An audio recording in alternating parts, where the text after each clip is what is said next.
ജീവധാര ജീവമൊഴി കാൽവരിനാഥന്റെ സ്നേഹമൊഴി തിരുനിറത്താൽ ജീവനേകും യേശുനാഥന്റെ ജീവമൊഴി ജീവധാര ജീവധാര ജീവധാര.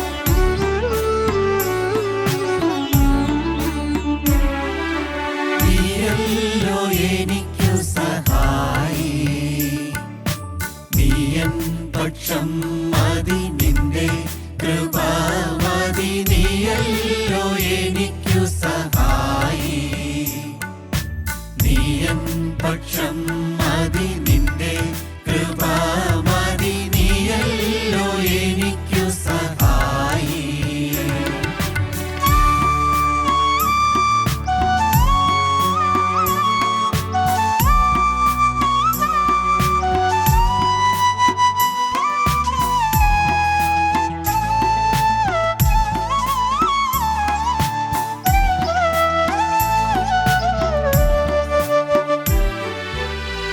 അൻപിനാൽ എന്നെ വീണ്ടുകൊള്ളുവാൻ തുമ്പങ്ങൾ സഹിച്ചല്ലോ. അൻപിനാൽ എന്നെ വീണ്ടുകൊള്ളുവാൻ തുമ്പങ്ങൾ സഹിച്ചല്ലോ. എന്നെയും ഇമ്പക്കാരാൻ ചേർക്കുവാനായി സ്വന്ത രക്തം ചിന്തി നീ. നീയല്ലോ എനിക്കു സഹായി, നീയൻ പക്ഷം മതി, നിന്റെ കൃപ മതി. നീയല്ലോ എനിക്കു സഹായി.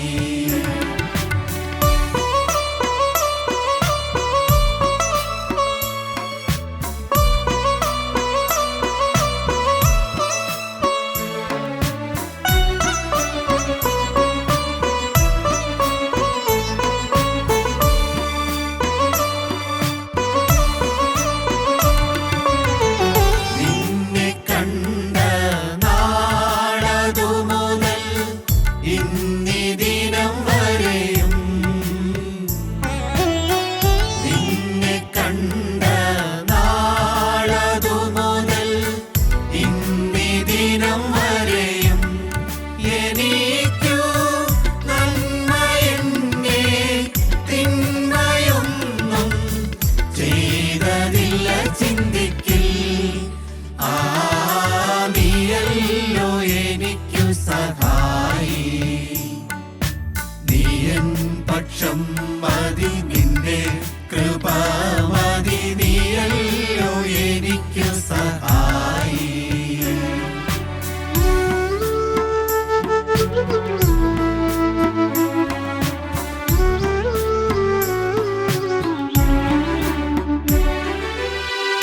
എന്റെ ദുഃഖം എല്ലാം തീർക്കും, എൻ കണ്ണുനീർ തുടയ്ക്കും. എന്റെ ദുഃഖം എല്ലാം തീർക്കും, എൻ കണ്ണുനീർ തുടയ്ക്കും. ഇനിമേൽ ഇന്നുമെന്നും കൂടെയിരിക്കും എന്ന വാക്കു തന്നല്ലോ. നീയല്ലോ എനിക്കു സഹായി, നീയൻ പക്ഷം മതി, നിന്റെ കൃപ മതി. നീയല്ലോ എനിക്കു സഹായി.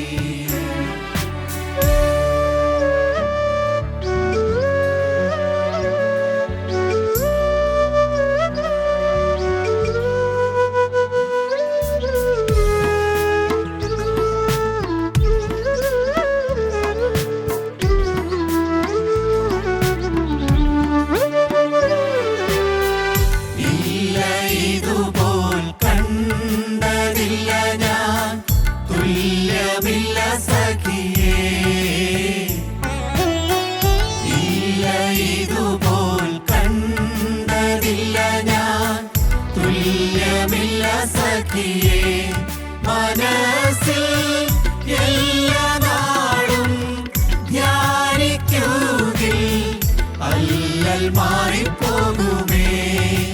ആ നീയല്ലോ എനിക്കു സഹായി. നീയൻ പക്ഷം മതി, നിന്റെ കൃപ മതി, നീയല്ലോ എനിക്കു സഹായി. നീയൻ പക്ഷം മതി, നിന്റെ കൃപ മതി, നീയല്ലോ എനിക്കു സഹായി.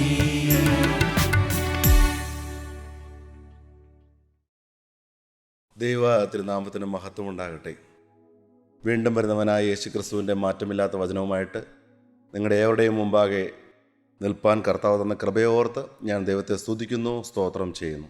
സംഖ്യാപുസ്തകം 23 അധ്യായം 10 വാക്യത്തിൽ ഒരു പ്രാർത്ഥനയുണ്ട്.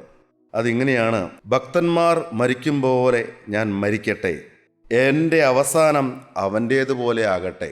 ഭക്തന്മാർ മരിക്കുന്നത് പോലെ മരിക്കണമെന്ന് ആഗ്രഹിച്ചുകൊണ്ടൊരു പ്രവാചകൻ പ്രാർത്ഥിക്കുകയാണ്. ഭക്തന്മാർ മരിക്കുന്നത് പോലെ ഞാൻ മരിക്കട്ടെ, എൻ്റെ അവസാനം അങ്ങനെ ആകട്ടെ എന്ന്. പക്ഷേ ആ പ്രാർത്ഥന ദൈവം കേട്ടോ എന്ന് ചോദിച്ചാൽ, ആ വ്യക്തി ബിലയാം എന്ന പ്രവാചകനായിരുന്നു. അവൻ്റെ ജീവിതത്തിലെ പാപകരമായ ജീവിതം കൊണ്ടും ദോഷകരമായ പ്രവൃത്തികൾ കൊണ്ടും ദുർസാക്ഷ്യം കൊണ്ടും ദൈവത്തെ അനുസരിക്കാതെ അദ്ദേഹത്തിന് തോന്നിയതുപോലെ ജീവിച്ചതുകൊണ്ടും അദ്ദേഹത്തിൻ്റെ പ്രാർത്ഥന സാധിപ്പിച്ചു കൊടുക്കാൻ ദൈവത്തിന് കഴിഞ്ഞില്ല. ഭക്തന്മാർ മരിക്കുന്ന പോലെ അദ്ദേഹം മരിച്ചില്ല. പക്ഷെ അദ്ദേഹത്തിൻ്റെ പ്രാർത്ഥന വളരെ പ്രശസ്തമായ പ്രാർത്ഥനയാണ്. നമുക്ക് പ്രാർത്ഥിക്കാവുന്ന പ്രാർത്ഥനയാണ്. ഭക്തന്മാർ മരിക്കുന്നത് പോലെയുള്ളൊരു മരണം എനിക്ക് തരണമേ എന്ന് നമുക്ക് പ്രാർത്ഥിക്കണം. 116 സങ്കീർത്തനം 15 വാക്യത്തിൽ ഇങ്ങനൊരു വാക്യമുണ്ട്: തൻ്റെ ഭക്തന്മാരുടെ മരണം യഹോവയ്ക്ക് വിലയേറിയതാകുന്നു. എന്തുകൊണ്ടാണ് പഴയ നിയമ പ്രവാചകന്മാരും ഭക്തന്മാരും വിശ്വാസ വീരന്മാരെല്ലാം ഇങ്ങനെ പ്രാർത്ഥിച്ചത്? ഭക്തന്മാർ മരിക്കുന്നത് പോലെ മരിക്കട്ടെ എന്ന് പ്രാർത്ഥിച്ചത്? കാരണം ഭക്തന്മാരുടെ മരണം യഹോവയ്ക്ക് വിലയേറിയതാകുന്നു എന്നാണ് തിരുവചനം പറയുന്നത്. അതെന്തുകൊണ്ടായിരിക്കും ഭക്തന്മാരുടെ മരണം യഹോവയ്ക്ക് വിലയേറിയതാകുന്നത്? ഭക്തന്മാരുടെ മരണം അവരുടെ സ്വന്തം ദേശത്തേക്കുള്ള യാത്രയാണ്. ഭക്തന്മാരുടെ മരണം അവരുടെ സ്നേഹമുള്ള പിതാവിൻ്റെ ഭവനത്തിലേക്ക് എത്തിച്ചേരുന്ന ഒരു മനോഹരമായൊരവസ്ഥയാണ്. ഭക്തന്മാരുടെ മരണം നഷ്ടമല്ല, അത് ലാഭമാണ്. അത് പിതാവിന് വിലയേറിയൊരു കാര്യമാണ്. അവരുടെ ഭൂമിയിലെ കഷ്ടതകളെല്ലാം അവസാനിപ്പിച്ച്, ദുരിതങ്ങളും രോഗങ്ങളും പീഡകളും കഷ്ടതകളെല്ലാം അവസാനിപ്പിച്ച് അവർ അവരുടെ സ്വന്തം ദേശത്തേക്ക് എത്തുന്നതായ ഒരു സമയമാണ്. അതുകൊണ്ട് ദൈവത്തിൻ്റെ ഭക്തന്മാരുടെ മരണം യഹോവയ്ക്ക് വിലയേറിയതാണ് എന്ന്. ഒരു വിശുദ്ധൻ മരിക്കാൻ കിടക്കുകയാണ്. അദ്ദേഹത്തെ കാണാൻ മറ്റൊരു വിശുദ്ധൻ വന്നു. ആ വിശുദ്ധൻ, കാണാൻ വന്ന വിശുദ്ധൻ സ്നേഹത്തോടെ ചില വചനങ്ങളെല്ലാം പറഞ്ഞു കൊടുത്തതിന് ശേഷം ആ മരിക്കാൻ തുടങ്ങുന്ന വിശുദ്ധനോട് പറഞ്ഞു: സ്നേഹിത, നിനക്ക് വിട. അല്ലയോ സ്നേഹിത, ദൈവ ശുശ്രൂഷക്കാരാ, നിനക്ക് വിട. ജീവനുള്ളവരുടെ ദേശത്ത് ഇനി നമ്മൾ തമ്മിൽ കാണുകയില്ല എന്ന്. ഈ ജീവനുള്ളവരുടെ ദേശത്ത് നിന്ന് നീ പോകുകയല്ലേ, ഇനി നമ്മൾ കാണുകയില്ല എന്ന്. അപ്പോൾ മരിക്കാൻ തുടങ്ങുന്നതായ ആ വിശുദ്ധൻ പറഞ്ഞു: അല്ലയോ സഹോദര, ഞാൻ പോകുന്നത് ജീവനുള്ളവരുടെ ദേശത്തേക്കാണ്. ഇവിടെയാണ് മരണത്തിൻ്റെ ദേശം, ഇവിടെയാണ് മരിക്കുന്ന ദേശം. ഞാൻ പോകുന്നത് ജീവനുള്ളവരുടെ ദേശത്തേക്കാണ്. അവിടെ വെച്ച് നമുക്ക് തമ്മിൽ വീണ്ടും കാണാം എന്ന് ആ വിശുദ്ധൻ പറയുകയുണ്ടായി. എന്തൊരു പ്രത്യാശയാണ് പ്രിയമുള്ളവരെ! ദൈവത്തിൻ്റെ മഹത്വം. ഒരു ഭാഗ്യകരമായ കടന്നുപോക്ക് അത് നമ്മൾ ഓരോരുത്തരും ആഗ്രഹിക്കണം. നമ്മുടെ ജീവിതത്തിൽ മരണം ഏത് പ്രായത്തിലും എപ്പോൾ വേണമെങ്കിലും സംഭവിക്കാൻ പ്രിയമുള്ളവരെ. എപ്പോൾ മരിച്ചാലും ഞാൻ എൻ്റെ ക്രിസ്തുവിൻ്റെ പാദപീഠത്തിൽ ഉണരും എന്നുള്ളതായ വിശ്വാസവും പ്രാഗൽഭ്യവും നിങ്ങൾക്കുണ്ടോ? അങ്ങനെ വിശ്വാസം ഉള്ളവർ എന്ന് പറയുന്നത് വിശുദ്ധ ജീവിതം നയിക്കുന്നവരാണ്. അങ്ങനെ വിശ്വാസമുള്ളവർ നാമധേയ ക്രിസ്ത്യാനികളല്ല, അവിശ്വാസികളല്ല, ദുഷ്ടന്മാരല്ല, പാപികളല്ല. മറിച്ച് കർത്താവായ യേശുക്രിസ്തുവിനെ രക്ഷിതാവും ദൈവവുമായിട്ട് ഹൃദയത്തിൽ സ്വീകരിക്കുകയും അവനുമായിട്ടൊരു സ്നേഹബന്ധം പുലർത്തുകയും ചെയ്യുന്നവർക്ക് ഇവിടെ പരദേശമാണ്. സ്വദേശം നിത്യജീവൻ പ്രാപിച്ച് സ്വർഗത്തിലെത്തുക എന്നുള്ളതാണ്. സ്വദേശം പിതാവിൻ്റെ ദേശമാണ്. എന്നെ മെനഞ്ഞ്, എന്നെ സൃഷ്ടിച്ച്, എന്നെ ഉരുവാക്കി, എൻ്റെ മൂക്കിൽ ജീവശ്വാസം തന്ന എൻ്റെ സൃഷ്ടാവായ എൻ്റെ പിതാവായ ദൈവത്തിൻ്റെ അടുക്കിലേക്കാണ് പോകുന്നതെന്ന് വിശ്വാസമുള്ള ക്രിസ്ത്യാനികൾ, ജയശാലികൾ, വിശുദ്ധന്മാർ മരണമെന്ന് പറയുന്നത് ഭയപ്പെടുകയില്ല. അവർക്ക് അക്കരെ നാട്ടിലേക്കുള്ള യാത്രയാണ് എന്നാണ് പറയുന്നത്. അതുകൊണ്ടാണ് വെളിപ്പാട് പുസ്തകം 14 അധ്യായം 13 വാക്യത്തിൽ അവിടെ പറയുന്നത്, ഇന്ന് മുതൽ കർത്താവിൽ മരിക്കുന്ന മൃതന്മാർ ഭാഗ്യവാന്മാർ. കർത്താവിൽ മരിക്കണമെങ്കിൽ കർത്താവിൽ ജീവിക്കണ്ടേ? ഈ ഭൂമിയിൽ പാപത്തിൽ ജീവിച്ചാൽ പാപത്തിൽ മരിക്കും. എന്നാൽ കർത്താവിൽ ജീവിക്കണമെങ്കിൽ കർത്താവിൽ ജനിക്കുകയും വേണം. പ്രിയമുള്ളവരെ, പുതിയ സൃഷ്ടിയുടെ അനുഭവം പ്രാപിക്കണമെന്ന് വചനം കേട്ട് ഞാനൊരു പുതിയ സൃഷ്ടിയുടെ അനുഭവത്തിൽ വരുമ്പോൾ ക്രിസ്തുവിലുള്ള ജനനം സംഭവിക്കുകയാണ്, പുതിയ സൃഷ്ടിയായിട്ട് ജനിക്കുകയാണ്. അങ്ങനെ കർത്താവിനെ കൈക്കൊണ്ട് പരിശുദ്ധാത്മാവിനെ നിറവുള്ള ജീവൻ നയിക്കുമ്പോൾ അത് ക്രിസ്തുവിൽ ജീവിക്കുകയാണ്. അങ്ങനെയുള്ള വ്യക്തി ഏത് പ്രായത്തിലും ഏത് സമയത്തും എങ്ങനെ മരിച്ചാലും അവൻ ക്രിസ്തുവിലാണ് മരിക്കുന്നത്. അവൻ്റെ മരണം ഭാഗ്യകരമായ ഒരു മരണമായിട്ട് മാറുകയാണ്. ഭക്തന്മാരുടെ മരണം യഹോവയ്ക്ക് വിലയേറിയതാണ്. എന്നാൽ ദുഷ്ടന്മാരുടെ മരണമോ, അഭക്തിയോടെ പാപത്തിൽ ജീവിക്കുന്ന, വചനം കേട്ടിട്ടും മനം തിരിയാത്ത, മാനസാന്തരപ്പെടാൻ താല്പര്യമില്ലാത്ത, വചനത്തിന് വിളിച്ചാൽ വരാൻ തയ്യാറല്ലാത്ത അഹങ്കാരികളായിട്ട്, ദുഷ്ടന്മാരായിട്ട്, മദ്യപാനികളായിട്ട്, അഴുക്കുള്ളവരായിട്ട്, അശുദ്ധിയുള്ളവരായിട്ട്, കോപമുള്ളവരായിട്ട്, തട്ടിച്ചും വെട്ടിച്ചും ജീവിക്കുന്നവരായിട്ട് ജീവിക്കുന്ന അനേകരുണ്ട്. അവിശ്വാസികളെ വേദപുസ്തകം വിളിക്കുന്നത് ദുഷ്ടൻ എന്നാണ്. ദുഷ്ടന്മാരുടെ മരണം യഹോവയ്ക്ക് വിലയേറിയതാണോ? ഒരിക്കലുമല്ല പ്രിയമുള്ളവരെ. ഭക്തന്മാരുടെ മരണം യഹോവയിൽ ആശ്രയിച്ച്, യഹോവയിൽ തന്നെ ആശ്രയിച്ചുകൊണ്ട് ജീവിക്കുന്ന, ക്രിസ്തുവിനെ മാത്രം നോക്കി ജീവിക്കുന്നതായ ഭക്തന്മാരുടെ മരണം യഹോവയ്ക്ക് വിലയേറിയതാണെങ്കിൽ, ദുഷ്ടന്മാരുടെ മരണത്തെക്കുറിച്ച് വേദപുസ്തകത്തിൽ പറയുന്നുണ്ട്. എസെക്കിയേൽ പ്രവാചന പുസ്തകം 33 അധ്യായം 11 വാക്യം ഇങ്ങനെയാണ്: ദുഷ്ടന്മാരുടെ മരണത്തിൽ യഹോവയ്ക്ക് പ്രസാദമില്ല.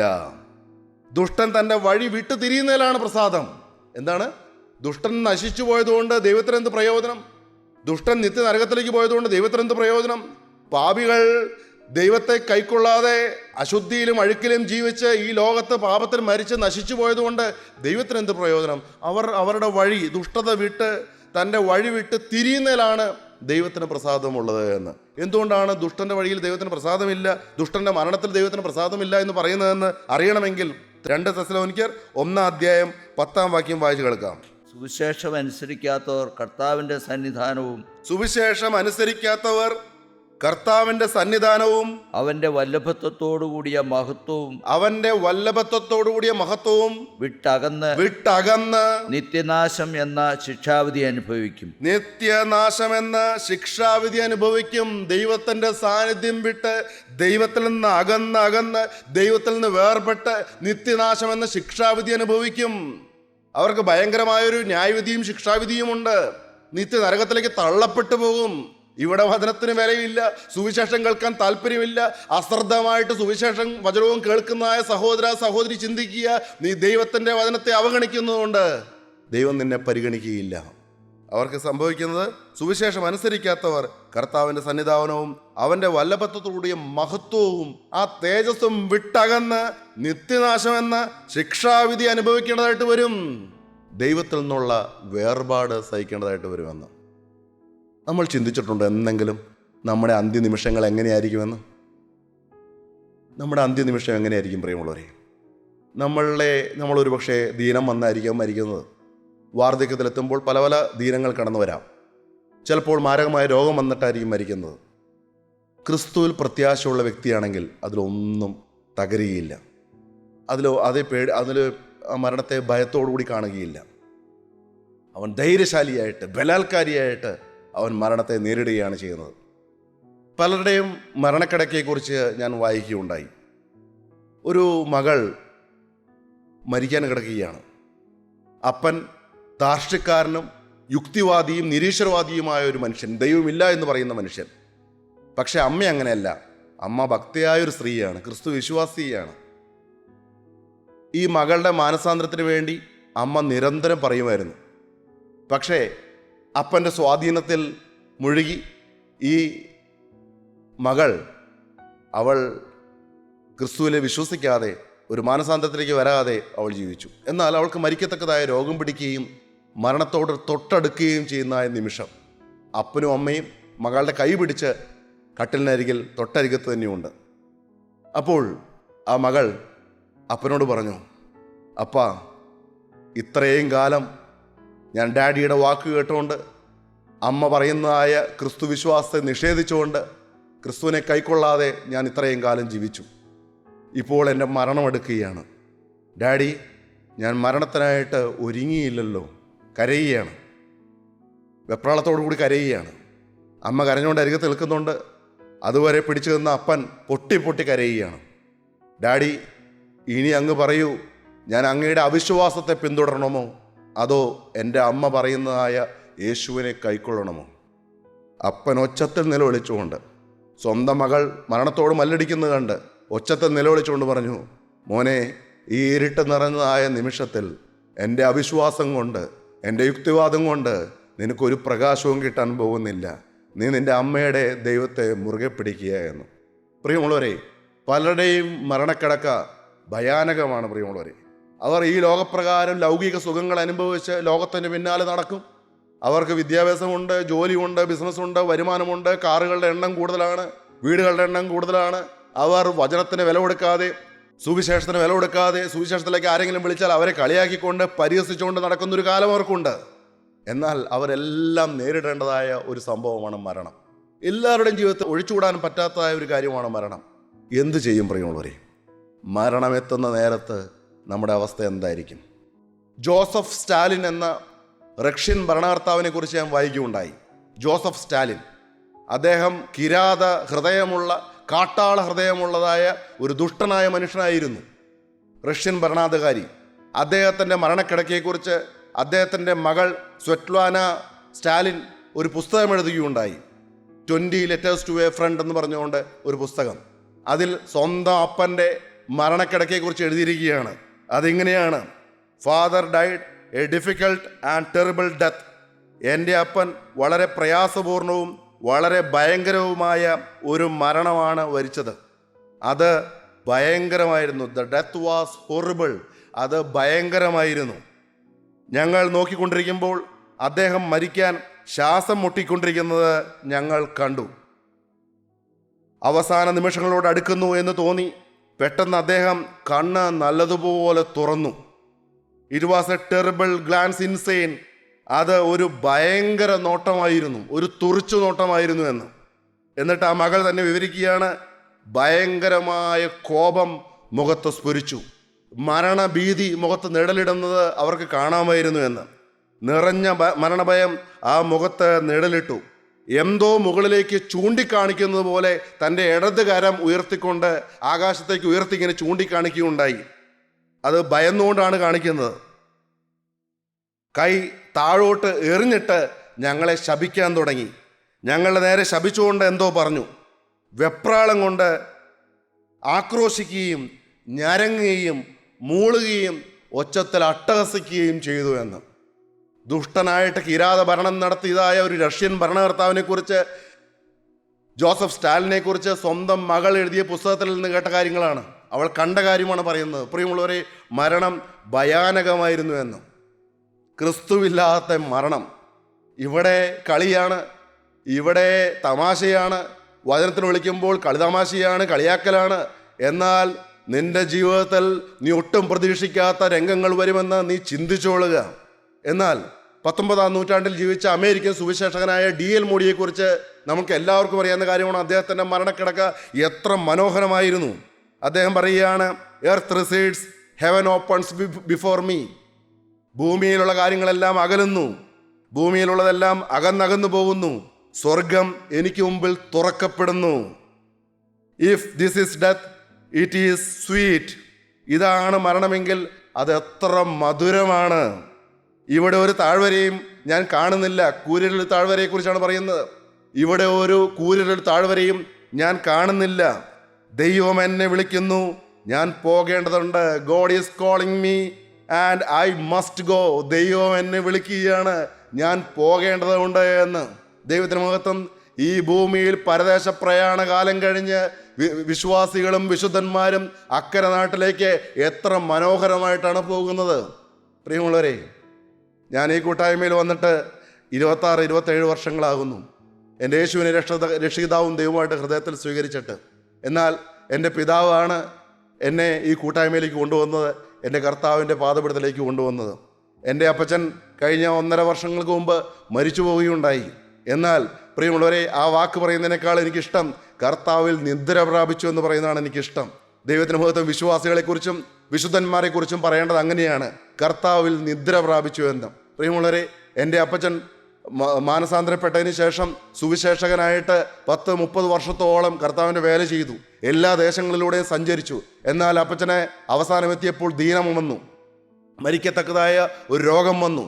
അവിടെ കിടന്നപ്പോൾ, രോഗക്കിടക്കയിൽ കിടന്നപ്പോൾ ഞങ്ങൾക്ക് ശുശ്രൂഷിക്കുവാൻ അവസരം കിട്ടി. പ്രിയമുള്ളവരെ, ഏറ്റവും സമാധാനപരമായിട്ട് യാതൊരു വേദനയോ പ്രയാസവുമില്ലാതെ എൻ്റെ അപ്പൻ കടന്നു പോകുന്നത് ഞാൻ കണ്ടു.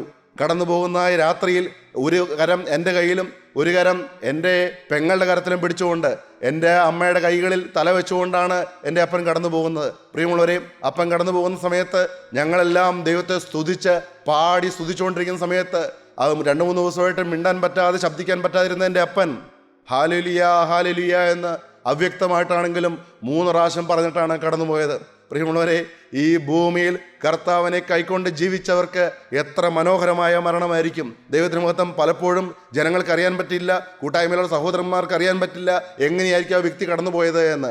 എന്നാൽ അവർക്ക് മിണ്ടാൻ ചുണ്ട് ചലിപ്പിക്കാൻ കഴിഞ്ഞില്ലെങ്കിലും, ശബ്ദം പുറത്തേക്ക് വന്നില്ലെങ്കിലും, കണ്ണ് കാണാൻ പറ്റിയില്ലെങ്കിലും, ചെവി കേൾക്കാൻ പറ്റിയില്ലെങ്കിലും അവർ കർത്താവിനോടൊത്ത് കടന്നു പോകുന്നത്, അവരെ കൊണ്ടുപോകാൻ ദൂതന്മാർ വരുന്നത് പലർക്കും അനുഭവമുള്ള കാര്യമാണ്.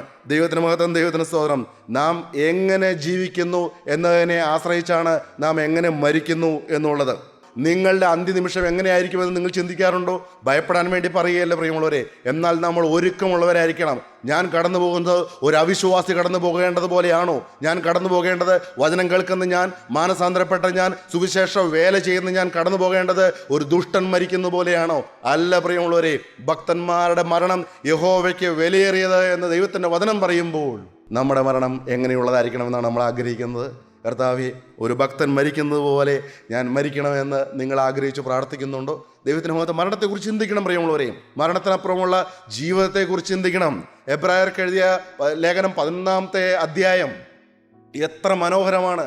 അവിടെ വിശ്വാസ വീരന്മാരെ കുറിച്ചാണ് എബ്രായർക്ക് എഴുതിയ ലേഖനം 11-ാം അധ്യായത്തിൽ പറയുന്നത്. വിശ്വാസ വീരന്മാർ അവരുടേതായ ജീവിതത്തെക്കുറിച്ച്, അവരുടെ സമർപ്പണത്തെക്കുറിച്ച്, അവർ ദൈവത്തെ പ്രസാദിപ്പിച്ചതിനെക്കുറിച്ച്, അവർക്ക് ദൈവത്തിൽ നിന്ന് ലഭിച്ച സാക്ഷ്യത്തെക്കുറിച്ച്, അവർ വിശ്വാസത്തിൽ മരിച്ചതിനെക്കുറിച്ച് പറയുന്ന മനോഹരമായ അധ്യായമാണ് എബ്രായർ 11-ന്റെ 13-ാം വാക്യം. നമുക്കൊന്ന് വായിച്ചു കേൾക്കാം.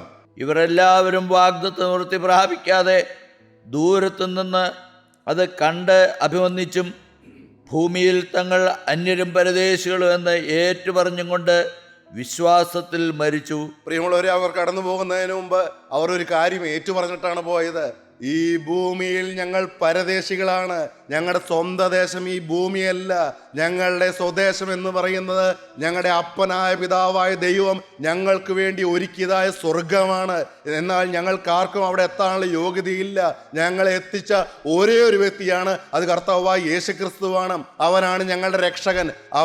അവർ ഞങ്ങൾ ഭൂമിയിൽ ഞങ്ങൾ അന്യരും പരദേശികളുമെന്ന് ഏറ്റുപറഞ്ഞിട്ട് അവർ വിശ്വാസത്തിലാണ് മരിച്ചതെന്ന് പറയുന്നു. പ്രിയമുള്ളവരെ, ദൈവത്തിന് ഹാബേലിനെ കുറിച്ചും ഹാനോക്കിനെ കുറിച്ചും നോഹയെ കുറിച്ചും അബ്രഹാമിനെ കുറിച്ചും സാറായെ കുറിച്ചും ഇസാക്കിനെ കുറിച്ചും യാക്കോബിനെ കുറിച്ചും യൗസേപ്പിനെ കുറിച്ചും തുടങ്ങിയതായ വിശുദ്ധന്മാരെ കുറിച്ചെല്ലാം പറഞ്ഞതിന് ശേഷം പറയുകയാണ് അവരെല്ലാവരും വിശ്വാസത്തിൽ മരിച്ചു.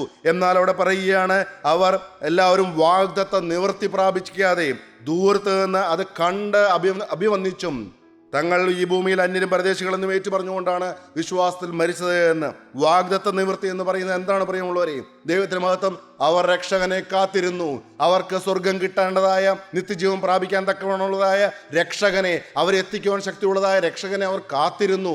യേശു ക്രിസ്തു എന്ന രക്ഷകനെ, മശിഹായെ അവർ കാത്തിരുന്നു. എന്നാൽ അവർ യേശു തങ്ങൾക്കായിട്ടല്ല, ഇനി ജനിക്കാനിരിക്കുന്നതായ വ്യക്തികൾക്ക് വേണ്ടിയിട്ടാണ് വരുന്നതെന്ന് അവർ അറിഞ്ഞു എന്ന് പത്രോസ്ലീഹയുടെ ലേഖനത്തിൽ പറയുന്നുണ്ട്. ക്രിസ്തുവിലൂടെയുള്ള രക്ഷയും ക്രിസ്തുവിലൂടെയുള്ള നിത്യജീവനുമാണ് അവർ കാത്തിരുന്നത് എന്ന് നമുക്ക് വായിക്കാം. 1 പത്രോസ് 1-ന്റെ 8-9 വാക്യങ്ങൾ. അവനെ നിങ്ങൾ കണ്ടിട്ടില്ലെങ്കിലും സ്നേഹിക്കുന്നു. ഇപ്പോൾ കാണാതെ വിശ്വസിച്ചും കൊണ്ട് നിങ്ങളുടെ വിശ്വാസത്തിന്റെ അന്തമായ ആത്മരക്ഷ പ്രാപിക്കുകയും വിശ്വാസം വീരന്മാർ ഇവിടെ നിന്ന് വിശ്വാസത്തിൽ മരിച്ചിട്ട് ആ വിശ്വാസത്തിന്റെ അന്തമായ ആത്മരക്ഷ പ്രാപിച്ചതിനെ കുറിച്ചാണ് പറയുന്നത്. ആത്മരക്ഷ പ്രാപിക്കുകയും പറഞ്ഞു തീരാത്തതും മഹിമയുള്ളതുമായ സന്തോഷത്തോടെ സന്തോഷത്തോടെ ആനന്ദിക്കുകയും ചെയ്യുന്നു. അടുത്ത വാക്യം. നിങ്ങൾക്ക് വരുവാനിരിക്കുന്ന കൃപയെക്കുറിച്ച് പ്രവചിച്ച പ്രവാചകന്മാർ നിങ്ങൾക്ക് വരുവാനിരിക്കുന്ന കൃപ എന്ന് പറയുന്നത് ക്രിസ്തുവിനെ കുറിച്ചാണ്. നിങ്ങൾക്ക് വരുവാനിരിക്കുന്ന കൃപയെക്കുറിച്ച് പ്രവചിച്ച പ്രവാചകന്മാർ ഈ രക്ഷയെ ആരാഞ്ഞ് അന്വേഷിച്ചിരുന്നു. ഈ രക്ഷയെ ആരാഞ്ഞ് അന്വേഷിച്ചിരുന്നു. ഈ മശിഹായ്ക്ക് വേണ്ടി അവർ കാത്തിരുന്നു. ദൈവത്തിന് മഹത്വം. അബ്രഹാമിന് കൊടുത്ത വാഗ്ദത്തമാണ്, നീ എന്നെ അനുസരിച്ചതുകൊണ്ട് നിന്റെ സന്തതി മുഖാന്തരം സകല ജാതികളെയും ഞാൻ അനുഗ്രഹിക്കുമെന്നുള്ള വാഗ്ദത്തം അബ്രഹാം പിതാവിന് കിട്ടിയതാണ്. അവർ കാത്തിരുന്നു. അവരിലുള്ള ക്രിസ്തുവിന്റെ ആത്മാവ്, അവരിലുള്ള ദൈവത്തിന്റെ പരിശുദ്ധാത്മാവ്, ക്രിസ്തുവിന്റെ പരിശുദ്ധാത്മാവ് ക്രിസ്തുവിന് വരേണ്ടിയ കഷ്ടങ്ങളെയും ക്രിസ്തുവിന് വരേണ്ടതായ കഷ്ടങ്ങളെയും പിൻവരുന്ന മഹിമയെയും പിൻവരുന്ന മഹിമകളെയും മുമ്പിൽ കൂട്ടി സാക്ഷീകരിച്ചപ്പോൾ പിൻവരുന്ന മഹിമയും മുമ്പ് കൂട്ടി സാക്ഷീകരിച്ചപ്പോൾ സൂചിപ്പിച്ച സമയം ഏതോ എങ്ങനെയുള്ളതോ എന്ന് പ്രവാചകന്മാർ ആരാഞ്ഞു നോക്കി. സൂചിപ്പിച്ചതായ സമയം ഏതോ എങ്ങനെയുള്ളതോ എന്ന് പ്രവാചകന്മാർ ആരാഞ്ഞു നോക്കി, അന്വേഷിച്ചു നോക്കി. തങ്ങൾക്കായിട്ടല്ല, അവർക്ക് അന്ന് മനസ്സിലായി, തങ്ങൾക്ക് വേണ്ടിയിട്ടല്ല, നിങ്ങൾക്കായിട്ടത്രേ. ഇനി ജനിക്കാതിരിക്കുന്നവർക്ക് വേണ്ടിയിട്ട്, ഇനി കർത്താവിനെ അന്വേഷിക്കുന്നവർക്ക് വേണ്ടിയിട്ട്, ഇനി ദൈവത്തിലേക്ക് തിരിയുന്നവർക്ക് വേണ്ടിയിട്ടാണ്. തങ്ങൾ ആ ശുശ്രൂഷ ചെയ്യുന്നു എന്ന് അവർക്ക് വെളിപ്പെട്ടു. തങ്ങൾ ആ ശുശ്രൂഷ ചെയ്യുന്നതെന്ന് അന്നത്തെ പ്രവാചകന്മാർക്ക് വെളിപ്പെട്ടു എന്ന്. ദൈവത്തിന് മഹത്വം. പ്രിയമുള്ളവരെ, വരുവാനിരിക്കുന്ന രക്ഷയെ അന്വേഷിച്ച പ്രവാചകന്മാർ. എന്നാൽ അത് കാണുവാൻ, കണ്ണുകൊണ്ട് കാണുവാനുള്ള മഹാഭാഗ്യം കിട്ടിയത് ആർക്കാണ് പ്രിയമുള്ളവരെ? നമ്മൾ വിചാരിക്കും മുക്കുവന്മാർക്കാണ് ഭാഗ്യം കിട്ടിയത്, ശിഷ്യന്മാർക്കാണ് ഭാഗ്യം കിട്ടിയത്, ചുങ്കക്കാരായ ശിഷ്യന്മാർക്കാണ് ഭാഗ്യം കിട്ടിയത്, അപ്പോസ്തലന്മാർക്കാണ് ഭാഗ്യം കിട്ടിയത് എന്ന്. എന്നാൽ 21-ാം നൂറ്റാണ്ടിൽ ജീവിക്കുന്ന നമ്മൾക്ക് ആ ഭാഗ്യം കിട്ടിയില്ലേ? നമ്മൾ അവനെ കാണുന്നില്ല എങ്കിലും കണ്ടതുപോലെ വിശ്വസിക്കുവാൻ തക്കവണ്ണം അവൻ നമുക്കൊരു യാഥാർത്ഥ്യമാകുന്നില്ലേ? അവൻ നമ്മുടെ ഹൃദയത്തിലേക്ക് വരുന്നില്ലേ? അവൻ നമ്മളുടെ ഹൃദയത്തിൽ വന്ന് വസിക്കുന്നില്ലേ? നമ്മൾ പ്രാർത്ഥിക്കാൻ മുട്ടുമടക്കിയിരിക്കുമ്പോൾ, എൻ്റെ അപ്പ എനിക്ക് തെറ്റുപറ്റിപ്പോയി എന്നോ, എൻ്റെ അപ്പ എന്നെ സഹായിക്കണമേ എന്നോ, എൻ്റെ അപ്പ നിന്റെ സാന്നിധ്യം എനിക്ക് വേണമോ എന്ന് പറയുമ്പോൾ, പ്രിയമുള്ളവരെ, അവൻ്റെ സാന്നിധ്യം നമ്മൾ അനുഭവിക്കുന്നില്ലേ? നമ്മുടെ പ്രാർത്ഥനാ മുറിയിൽ മുട്ടുമടക്കിയിരിക്കുമ്പോൾ അവൻ നമ്മുടെ മേലെ ഇറങ്ങുന്നത് നമുക്ക് അനുഭവിക്കാൻ കഴിയുന്നില്ലേ? പ്രിയമുള്ളവരെ, ഈ വ്യഭിചാരവും ദോഷമുണ്ടായ തലമുറയിൽ മാനസാന്തരപ്പെട്ട വ്യക്തികൾ അനുഭവിക്കുന്നതായ യേശുവിനെ അവർ സാക്ഷിക്കുമ്പോൾ, അത് കേൾക്കുന്നവർക്കും മനസ്സിലാകുന്നു യേശു ഒരു യാഥാർത്ഥ്യമാണ് എന്ന്. ദൈവത്തിന് മഹത്വം. ചില ഭൗതിക കാര്യങ്ങൾ പറഞ്ഞോട്ടെ. കടമുള്ളവർ കടത്തിന്റെ ഭാരം കയറി ജപ്തി നോട്ടീസ് വീട്ടിൽ ഒട്ടിച്ചവർ, എൻ്റെ കർത്താവെ, ഞങ്ങൾ നിന്റെ വചനം കേട്ട് മാനസാന്തരപ്പെട്ടവരാണല്ലോ, ഞങ്ങളുടെ തല താഴാൻ നീ സമ്മതിക്കല്ലേ എന്ന് കരയുമ്പോൾ എങ്ങനെയാണ് പ്രിയമുള്ളവരെ ജപ്തി മാറി കടം മാറുന്നത്? എങ്ങനെയാണ് ക്യാൻസർ രോഗം മാറിപ്പോകുന്നത്? എങ്ങനെയാണ് മാരകമായ രോഗങ്ങൾ മാറിപ്പോകുന്നത്? പ്രിയമുള്ളവരെയും, എത്രയോ പേർക്ക് എന്തെല്ലാം അത്ഭുതങ്ങളാണ് ലഭിച്ചത്. എത്രയോ മദ്യപാനികളുടെ കുടുംബത്തിൽ നിന്നാണ് ഇന്ന് സ്തുതി ഉയരുന്നത് നിങ്ങൾക്കറിയാമോ? എത്രയോ കലഹ വീടുകളാണ് ഇന്ന് സന്തോഷം കൊണ്ട് ആർക്കുന്നതെന്നറിയാമോ?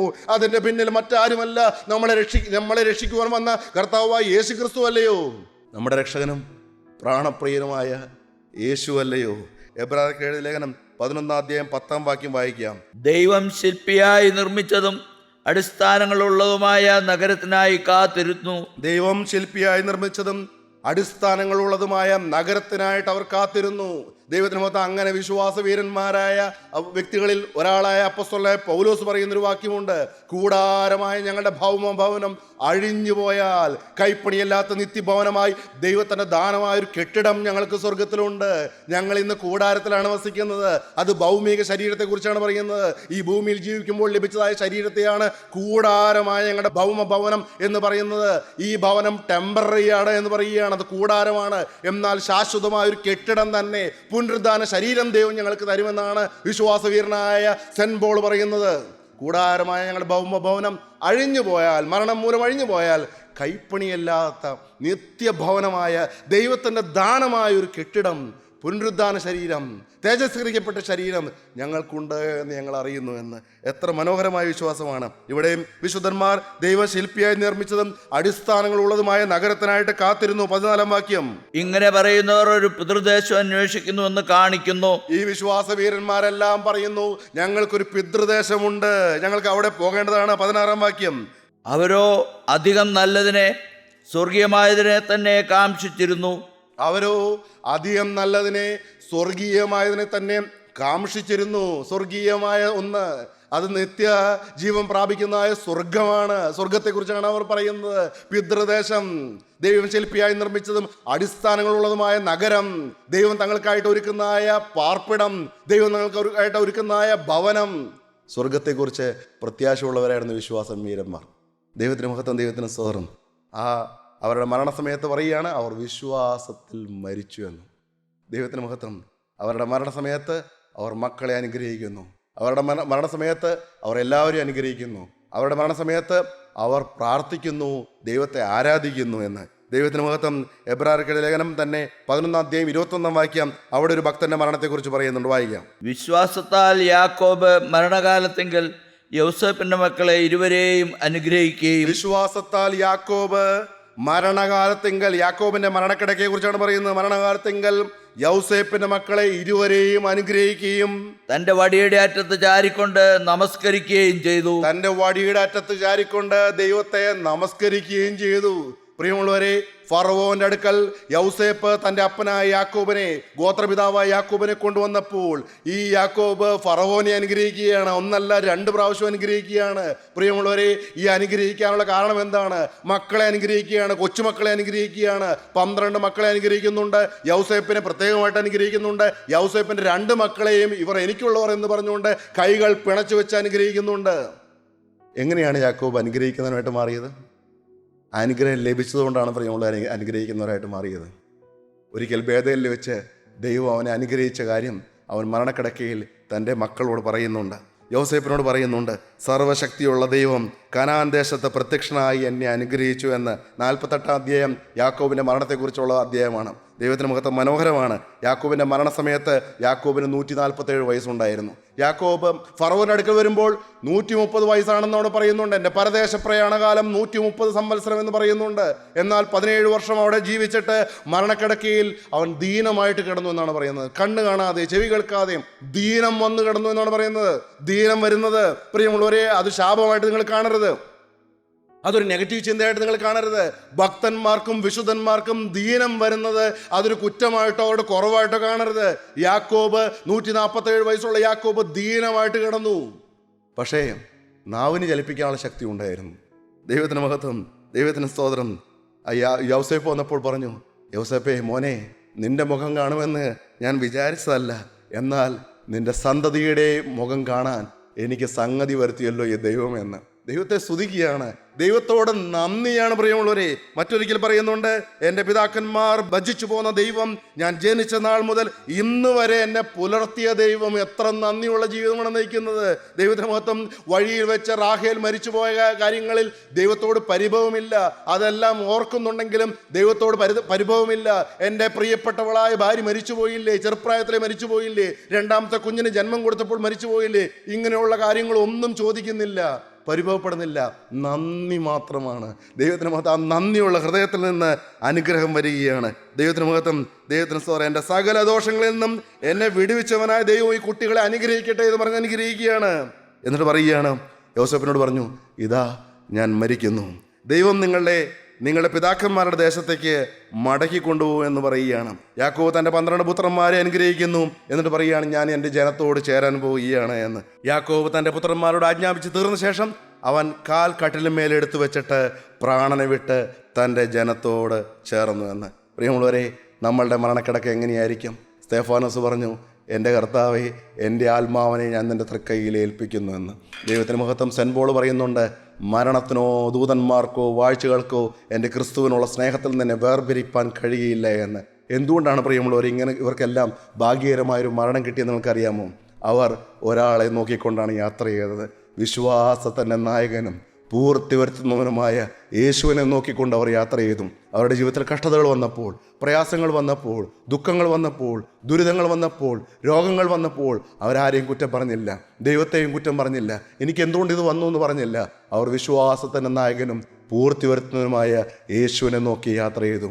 അവരുടെ മരണം യഹോവയ്ക്ക് വിലയേറിയതായിരുന്നു. യഹോവയ്ക്ക് തൻ്റെ ഭക്തന്മാരുടെ മരണം വിലയേറിയതായിരുന്നു. നമ്മുടെ മരണക്കിടക്ക് എങ്ങനെയായിരിക്കും? നമ്മുടെ അന്ത്യനിമിഷം എങ്ങനെയായിരിക്കും? നമുക്ക് നമ്മുടെ കണ്ണുകളെ അടയ്ക്കാം, നമ്മുടെ തലകളെ വണക്കാം. നമുക്ക് ഇപ്പോൾ വിശ്വാസ നായകനും പൂർത്തി വരുത്തുന്നതിനുമായ യേശുവിനെ നോക്കാം. കർത്താവേ, ഞങ്ങൾ ഈ കാലം അത്രയും ജീവിച്ചത് നേരാമണ്ണമല്ല കർത്താവേ. ഞങ്ങൾ നിൻ്റെ വചനം കേട്ടുവെങ്കിലും, ഞങ്ങൾ അനേക പ്രാവശ്യം നിന്നോട് സമർപ്പണം പറഞ്ഞെങ്കിലും എത്രയോ പ്രാവശ്യമാണ് ഞങ്ങൾ തെറ്റിപ്പോയത്. ഞങ്ങളുടെ വാക്കുകളിലും ഞങ്ങളുടെ പ്രവൃത്തികളിലും ഞങ്ങളുടെ ചിന്തകളിലും ഞങ്ങളുടെ മനോഭാവങ്ങളിലും ഞങ്ങളുടെ നിരൂപണങ്ങളിലെല്ലാം ഞങ്ങൾക്ക് വാക്കുകളിലെല്ലാം തെറ്റുവന്നു പോയല്ലോ കർത്താവേ. എന്നാൽ ഞങ്ങൾ ഇപ്പോൾ വിശ്വാസത്തിന് നായകനായ ഞങ്ങളുടെ പ്രാണപ്രിയനായ ഹല്ലേലൂയ, ഞങ്ങളുടെ വീണ്ടെടുപ്പുകാരനായ ഞങ്ങളുടെ രക്തമണവാളനായ ഹല്ലേലൂയ, ഞങ്ങൾക്ക് വേണ്ടി കുരിശിൽ അറക്കപ്പെട്ടതായ ദൈവത്തിൻ്റെ കുഞ്ഞാടായ യേശുവേ, നിന്നെ ഞങ്ങൾ നോക്കുകയാണ്. നീ 3-ാം ദിവസം മരണത്തെ തോൽപ്പിച്ച് ഉയർത്തെഴുന്നേറ്റതുപോലെ ഞങ്ങൾക്കും ഒരു ഉയർത്തെഴുന്നേൽപ്പുണ്ടായെന്ന് നിങ്ങൾ വിശ്വസിക്കുന്നു. ഞങ്ങൾക്കൊരു പുനരുദ്ധാനം ഉണ്ടായെന്ന് നിങ്ങൾ വിശ്വസിക്കുന്നു കർത്താവേ. ഞങ്ങളുടെ ശരീരം മണ്ണടിഞ്ഞു പോയാലും, ഞങ്ങളുടെ ശരീരം ശവക്കല്ലറിൽ അടക്കപ്പെട്ടാലും, ഒരു നാൾ അങ്ങയുടെ ശബ്ദം കേൾക്കുമ്പോൾ ഞങ്ങളുടെ ശരീരങ്ങൾ ഉയർക്കുമെന്ന് ഞങ്ങൾ വിശ്വസിക്കുന്നു. ഞങ്ങളുടെ ആത്മാവും ശരീരവും തമ്മിൽ, തേജസ്കരിക്കപ്പെട്ട ശരീരവും തമ്മിൽ ചേരുന്ന ഒരു ദിവസമുണ്ടെന്ന് നിങ്ങൾ അറിയുന്നു കർത്താവേ.